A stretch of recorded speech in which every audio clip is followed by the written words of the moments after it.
திருவாரூர் தொகுதி இடைத்தேர்தலில் திமுக மற்றும் அதிமுக சார்பில் போட்டியிட விரும்புவோர் தங்களது மனுவை இன்று முதல் அளிக்கலாம் என்று இரண்டு கட்சிகளும் அறிவித்துள்ளன. இதனைத் தொடர்ந்து வேட்பாளர்கள் நாளை மறுதினம் அறிவிக்கப்பட உள்ளனர். கருணாநிதி காலமானதால் காலியாக இருந்த திருவாரூர் சட்டப்பேரவை தொகுதிக்கு வரும் 28ஆம் தேதி இடைத்தேர்தல் நடைபெறும் என்று தேர்தல் ஆணையம் அறிவித்துள்ளது. இதற்கான வேட்புமனு தாக்கல் நாளை தொடங்குகிறது.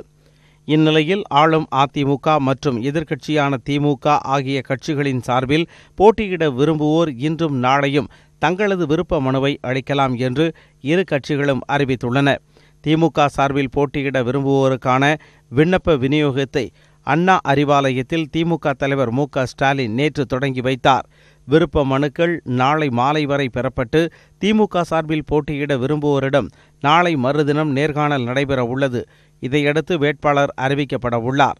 இதேபோல அதிமுக சார்பில் போட்டியிட விரும்புவோரின் மனுக்கள் நாளை மறுதினம் பரிசீலனை செய்யப்பட்டு வேட்பாளர் அறிவிக்கப்பட உள்ளார்.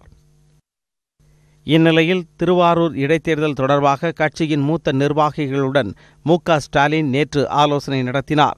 இதனைத் தொடர்ந்து செய்தியாளர்களிடம் பேசிய பொருளாளர் துரைமுருகன், திருவாரூர் தொகுதியில் மு.க.ஸ்டாலின் போட்டியிட உள்ளதாக கட்சி சார்பில் அறிவிக்கப்படவில்லை என்று கூறினார்.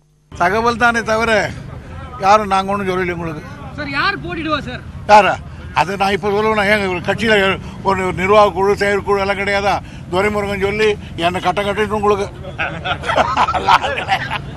இதனிடையே சென்னை விமான நிலையத்தில் செய்தியாளர்களிடம் பேசிய துணை முதலமைச்சர் ஓ பன்னீர்செல்வம், திருவாரூர் இடைத்தேர்தலில் அதிமுக வெற்றி பெறுவது உறுதி என்று நம்பிக்கை தெரிவித்தார். நடைபெற இருக்கின்ற திருவாரூர் சட்டமன்ற இடைத்தேர்தலில் நாங்கள் தனித்து போட்டியிட்டாலும் கூட்டணி அமைத்து போட்டியிட்டாலும் மகத்தான வெற்றி பெறும் என்பதை தெரிவித்துள்ளது. இதற்கிடையில் திருவாரூர் இடைத்தேர்தலில் போட்டியிடுவது குறித்து கட்சியின் தேசிய தலைமையிடம் கலந்தாலோசித்து முடிவெடுக்கப்படும் என பாஜக மாநில தலைவர் தமிழிசை தெரிவித்துள்ளார். சென்னை தியாகராய நகரில் செய்தியாளர்களிடம் பேசிய அவர் இது தொடர்பாக 6ஆம் தேதி ஆலோசனை நடத்த உள்ளதாகவும் குறிப்பிட்டார். இந்த முக்கியமான ஒரு கூட்டம் 6ஆம் தேதி இருக்கிறது.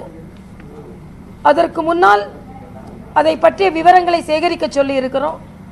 அதனால தேர்தலில் எங்களது நிலைப்பாடை பற்றி அனைத்து தலைவர்களோடு விவாதித்து மத்திய தலைமையிடம் விவாதித்து முடிவெடுப்போம். இடைத்தேர்தலில் திமுகவுக்கு ஆதரவளிப்பதாக இந்திய கம்யூனிஸ்ட், மதிமுக, யூனியன் முஸ்லீம் லீக் கட்சிகள் அறிவித்துள்ளன.